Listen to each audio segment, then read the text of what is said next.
Well, I got news for you. No, he didn't. He did not have to wake us up this morning. Who do you know that's big enough to twist his arm and make it? Amen, Hughes.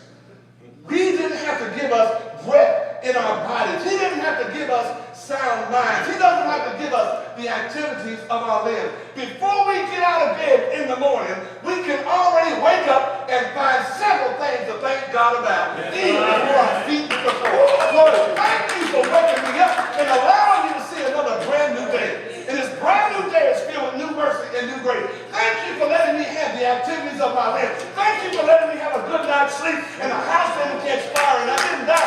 Thank you for letting me see the sunrise for another time. Even before we get out of bed, we've got enough to thank him for. Are you listening to me? Yes. Yes. Verse 12 says, as he entered into a certain village, there met him 10 men that were lepers, Yes. which stood afar off. Yeah. And they lifted up their voices and said, Jesus, Master, have mercy on us. Yes, sir. Why were they lifting up their voices?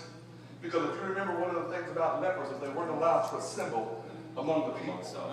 They had to keep their distance. Yes. In other words, when it came down to it, leprosy was one of those diseases that started out with a little spot, kind of a clear or white spot on the body and began to grow. It would kind of get puffy or whatever those words that we might call. And it was a disease that didn't necessarily have a lot of pain, but rather it killed the nerve ending so that the person who had leprosy really couldn't feel much pain.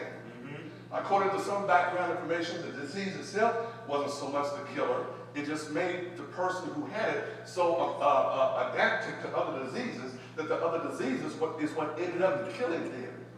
But we have to